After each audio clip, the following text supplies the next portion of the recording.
something happened that most people completely missed. While the mainstream financial media was busy talking about stock markets and earnings reports, a quiet but seismic shift occurred in the silver market, and it traces directly back to one man, one proclamation, and one decision that has the potential to change everything for American retirees sitting on retirement savings right now. We're going to break all of it down today, because if you don't understand what's happening with silver at this very moment, you could be leaving one of the most powerful wealth protection opportunities of a generation sitting right on the table. Let me start with a question. When was the last time a sitting US president looked directly at a commodity, a physical metal, and said, "This is essential to national security"? Think about that for a second. Not oil, not lithium, not rare earth elements buried in foreign soil. Silver, a metal that for decades the mainstream financial world has dismissed, mocked, called a poor man's gold, treated like some relic from the 19th century. And yet here we are, with a president officially designating silver as a critical mineral of national strategic importance. That designation didn't happen by accident. It didn't happen because of nostalgia. It happened because the people who run the numbers at the highest levels of government sat down, looked at the data, and realized something that the average American has absolutely no idea about. Silver is disappearing. And what's about to happen to the price is unlike anything most people have ever seen in their lifetimes. Now, before we go further, if you haven't already, check the description of this video. I put together a completely free guide that covers the exact saving secrets thousands of American retirees are quietly using right now to protect the wealth they spent decades building. It's there, it's free, and it takes 2 minutes to look through. We'll come back to that at the end as well. But for now, let's get into exactly what Trump just did and why it matters so much. So let's go back to that proclamation. What most people didn't realize when the announcement dropped, and most people didn't realize it because most financial media didn't cover it the way it deserved to be covered, is that the designation of silver as a critical mineral triggered a very specific and very powerful legal mechanism. It wasn't symbolic. It wasn't a press release. It set a formal government investigation into motion, with a hard deadline for the Commerce Department to deliver findings on the silver supply chain, domestic production capacity, and this country's dangerous dependence on foreign sources of silver, specifically China. Here's where the story gets really interesting. China controls a massive share of the global silver supply chain. Not just mining, processing, refining, distribution, the manufacturing of silver-dependent components that go into everything from the solar panels being installed on American rooftops to the semiconductors inside the defense systems that protect this country. And for years, for literally decades, the US allowed that dependency to build quietly in the background. Nobody paid attention. Silver was just cheap. It was a shiny metal that jewelry makers used and coin collectors stacked in their basements. But then something changed, and it's been building since around 2021, quietly, below the surface, and it just erupted into the open. Think about the world we're living in right now. The artificial intelligence revolution isn't just a software story, it's a hardware story. Every AI data center being built requires enormous amounts of silver for electrical connections, circuit boards, and heat management. Every electric vehicle rolling off the line in China, in Germany, in Tennessee contains silver. Every solar panel, and we are talking about hundreds of millions of solar panels being installed globally every single year, requires silver. The conductivity of silver is unmatched by any other metal on Earth. There is no substitute. You cannot replace it with copper for these applications. You cannot replace it with aluminum. Silver is what it is, and the industrial world has become deeply, structurally, irreversibly dependent on it. And here's the brutal math problem that's been hiding in plain sight. The world is consuming more silver every single year than it is mining. That's called a supply deficit, and it has been widening year after year. The Silver Institute, the industry's most authoritative research body, has documented consecutive years of structural deficit, meaning even before you factor in investment demand, even before you factor in the stampede of people trying to protect their savings from inflation, the industrial world alone is consuming more silver than all the mines on Earth can produce. When you layer investment demand on top of that, when you factor in what central banks are quietly doing, when you factor in what sophisticated institutional money is positioning for, the picture becomes extraordinary. Let's talk about what Trump's tariff moves mean within all of this. Because the Greenland situation, which most people dismissed as some kind of bizarre geopolitical spectacle, actually has direct and concrete implications for silver. When the tariff threats around Greenland escalated, silver surged, not by a small amount, by significant percentages in short periods of time. Why? Because the markets immediately understood something that took the general public much longer to figure out. Greenland sits on some of the most resource rich territory on Earth: rare earth minerals, critical metals. And the fight over Greenland wasn't about buying a piece of real estate, it was about the global resources race. It was about who controls the raw materials that power the next century. And silver is right in the middle of that story. When Trump announced tariffs on critical mineral imports, the silver market responded violently. When he backed off those tariffs momentarily, silver pulled back. When the tariff pressure ratcheted back up, silver shot higher again. This isn't coincidence. The market is pricing in something very specific: a world where American access to foreign-sourced silver is no longer guaranteed. A world where domestic production suddenly has enormous pricing power. A world where the decades-long suppression of silver prices, and we will talk about that suppression in a moment because it is real and it is documented, is coming to an end in a very dramatic fashion. And here's what should stop every single American retiree cold. Silver has already moved more in the past year than most people would have ever imagined possible. More than it moved in most of the previous decade. The kind of move that, if you were positioned correctly, would have done extraordinary things for your wealth. The kind of move that, if you were ignored it, watched helplessly from the sidelines. But here's the thing about silver. Even after that kind of move, even after the most dramatic price appreciation this metal has seen in modern history, silver is still, by virtually every historical measure, dramatically undervalued relative to gold. Let me explain why that matters so much. There is a metric called the gold to silver ratio. It tells you how many ounces of silver it takes to buy 1 ounce of gold. Historically, going back thousands of years, going back to the Roman Empire, going back to the founding of this republic, that ratio has averaged somewhere between 15 and 16 to 1. That's because silver was mined from the earth at roughly that rate relative to gold. The natural abundance ratio of silver to gold in the Earth's crust is about 17 to 1. And for most of recorded human monetary history, the price ratio reflected that natural reality. In recent times, that ratio ballooned to levels that would have been unimaginable to any previous generation. We saw the ratio stretch to 90, even over 100, meaning it took more than 100 ounces of silver to buy 1 ounce of gold. Which means one of two things: either gold was historically overpriced, or silver was historically underpriced. And given that gold has been rising for reasons that are very well documented — central bank buying, dollar debasement, fiscal instability — the far more likely explanation is that silver has been suppressed. Now, COMEX. Let's talk about COMEX. The commodity exchange in New York is where the price of silver is officially discovered, or supposedly discovered. Here's what most people never hear. The silver market on COMEX operates on what is called a paper basis. For every single ounce of physical silver that actually exists in the COMEX vaults, there are many, many times that number of paper contracts outstanding. Contracts that claim to represent ownership of silver that does not physically exist. This is the paper silver market. And for decades, it has served a function that benefits certain large financial institutions. It keeps the price of silver manageable, controllable, suppressed. But paper markets have limits, and those limits are exposed violently when physical demand spikes. We've seen moments, brief, dramatic moments, when silver buyers started demanding physical delivery of the metal they owned on paper. When that happens, the system screams because the silver isn't there. And when the silver isn't there, the price doesn't just go up gradually, it goes up in leaps and bounds that leave watchers stunned.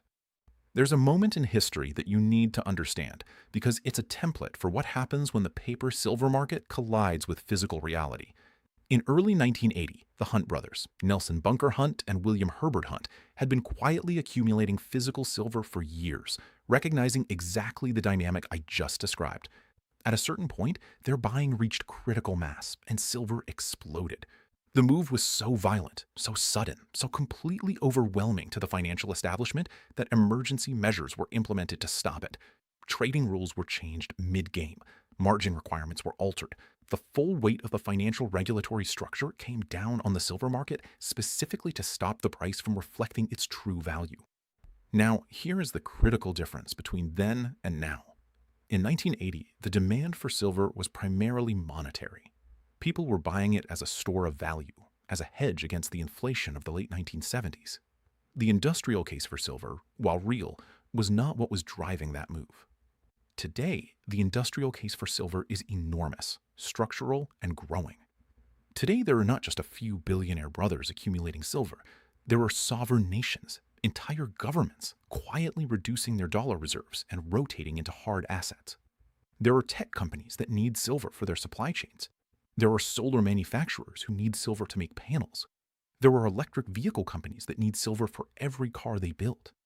The demand is coming from everywhere simultaneously, and the supply is not keeping up. Now I want to talk about what this means for you. Specifically, if you're someone who has spent a lifetime building retirement savings and you're watching what's happening to the value of the dollar with real concern.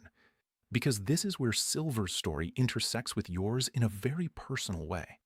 Think about what's happened to the purchasing power of the American dollar over the past few years. Think about what you pay for groceries, for insurance, for housing, for healthcare, the things that actually matter in retirement. The dollar in your 401k, in your IRA, in your pension, it buys less every single year.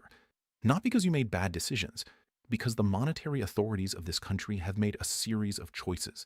Trillions of dollars of deficit spending, historically unprecedented money creation, national debt that has now reached levels that would have seemed like science fiction just a generation ago, that have systematically, quietly, relentlessly eroded the real value of every dollar in existence. And here's what makes the present moment so critical. The countries that are most aware of this problem are not Americans. They're the central banks of Russia, China, India, Turkey, and dozens of other nations that have been quietly, systematically, and at an accelerating pace dumping U.S. Treasury bonds and replacing them with gold and silver. The BRICS nations have been openly discussing, and in many cases actively building, alternative trade settlement systems that bypass the U.S. dollar entirely. The de-dollarization trend that was once dismissed as conspiracy theory is now openly reported on by mainstream financial publications. It is happening. It is real. And it is one of the most powerful long-term tailwinds that precious metals have ever experienced. Here's what that means in practical terms. As demand for US dollars as the world's reserve currency slowly declines, the purchasing power of that dollar faces structural headwinds that no Federal Reserve policy can fully address. The money that has been printed doesn't disappear. It circulates. It inflates. And the people who are most vulnerable to that inflation are the ones who have the most to lose. People who spent 40 years saving in dollar-denominated accounts and are now depending on those savings to fund their retirements. A quick note, if any of that resonates with you and you have $100,000 or more in a retirement account, I put together a completely free resource in the description that explains how a gold IRA actually works, how you can hold physical precious metals inside a tax-advantaged retirement structure, how to do it without triggering penalties, and why more and more Americans who are serious about protecting what they've built are quietly moving a portion of their retirement savings into hard assets. It's not for everyone, but if you're worried about what inflation and geopolitical instability could do to your retirement savings over the next several years, it's worth understanding. Take 2 minutes, check the description, it costs nothing. Now, back to silver. Let's talk about the geopolitical picture, because it's impossible to understand what Trump just did in isolation. You have to zoom out and see the full chessboard. America is in the middle of a once-in-a-generation reshoring push. After decades of offshoring critical manufacturing to China, to Southeast Asia, to countries that could produce things cheaper, but at the cost of strategic vulnerability, the United States is now in a full-throttle effort to bring critical manufacturing back home. Semiconductors, defense components, green energy infrastructure, and the raw materials that all of those things require. Silver is not optional for this project. You cannot build the semiconductor fabs being constructed right now across the American Southwest without silver. You cannot manufacture the defense systems this country depends on without silver. You cannot fulfill the solar and EV commitments being made across the political spectrum without silver. The demand is bipartisan. The industrial necessity is beyond debate. And the supply situation? The world's largest silver miners have been systematically underinvesting for years. When prices were low, there was no incentive to build new mines. Mining a silver deposit is not like flipping a switch. It takes years of permitting, exploration, capital investment, and construction before a new mine produces a single ounce. The supply deficit that exists today is the direct consequence of underinvestment decisions made 5, 10, 15 years ago, and there is no quick fix. The pipeline of new supply is thin, and the demand curve is steep. Let's also talk about what's happening in the derivatives market right now, because the data from the Commitments of Traders report tells a story that very few retail investors ever read. The commercial traders, the big banks, the hedge funds, the sophisticated institutions that trade silver futures on COMEX, their positioning has been shifting. And when you look at historical precedent, certain shifts in commercial positioning have preceded major price moves with remarkable consistency. We are not in the same configuration that preceded the 2016 silver run or the 2020 silver run. We are in something more significant. The setup, from a market structure standpoint, is unlike anything seen in recent memory. And then there's the wild card that nobody on Wall Street can model accurately: retail physical demand. When everyday people, regular Americans, people watching videos just like this one, decide they want to hold physical silver, the impact on the market can be instantaneous and violent. We saw it briefly during the pandemic period. A surge of retail buyers hit the physical silver market, and dealers across the country were cleaned out. Premiums, the amount you pay above the spot price for an actual coin or bar, exploded. The paper price and the physical price diverged in a way that exposed exactly how thin the real physical silver supply is. Now imagine that happening not because of a brief pandemic-driven panic, but because of a sustained structural recognition by millions of Americans that the monetary system they trusted has been quietly working against them for years. That's not a prediction. That's a pattern. It's what happened in the early 1970s when Nixon closed the gold window and inflation destroyed the purchasing power of middle-class Americans. It's what happened in the late 1970s when silver and gold screamed higher as inflation reached double digits. It's what happens when people lose faith in fiat money and reach for something real. The governments of the world are running deficits that cannot mathematically be repaid in real terms. The only way out, the historical way out, the way it has always been done, is through inflation. Inflate the debt away.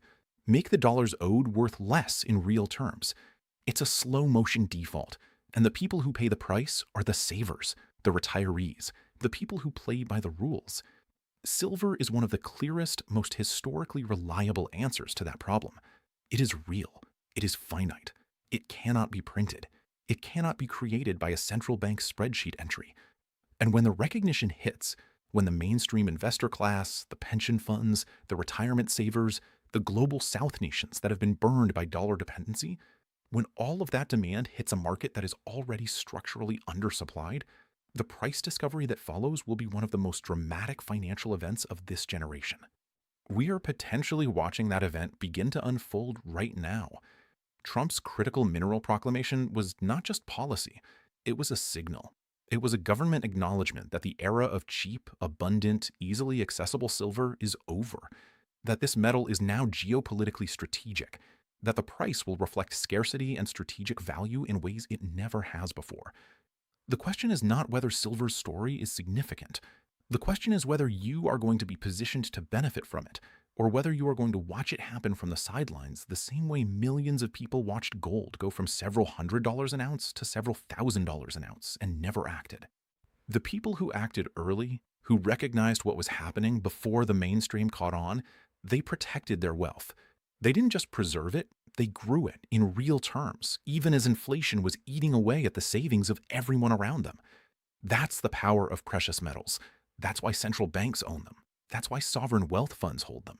That's why the smart money has been quietly accumulating them while everyone else stares at stock tickers. You have a window right now. It may not stay open indefinitely. The data coming from the Commerce Department investigation, the positioning data from COMEX, the supply deficit numbers from the Silver Institute, the geopolitical moves happening between the United States, China, Russia, and the BRICS coalition, all of it is pointing in the same direction, with the same urgency, with the same clarity as the signals that preceded every major precious metals bull run in modern history. So here's what I want you to do. If you've watched this far, you clearly take your financial future seriously. You're not someone who is going to let what's happening right now pass you by without at least understanding it fully. I have a free guide in the description of this video. It's there for you, no cost, no obligation. It walks through exactly what the saving secrets are that thousands of American retirees are using right now to protect and position their wealth in this environment. And for those of you who are American retirees with at least $100,000 in any retirement account, a 401k, an IRA, a pension, anything, I have something even more specific for you. If you mention that you watched this video all the way through, you can get access to a completely free, no obligation, one-on-one educational web conference. Not a sales call, an education session, where we walk through exactly what your options are, what a gold IRA looks like, how the physical metals market works, what the setup means for retirement security in this environment, and what moves, if any, might make sense for your specific situation. This is exclusively for American retirees who qualify. It's in the description. It won't be available forever. But if you take one thing from everything we covered today, let it be this. The people who look back on this moment without having acted are going to be the ones who say they saw it coming. They just didn't move fast enough. Silver just exploded into the national conversation. The smartest money in the world knew it was coming. Now you know why.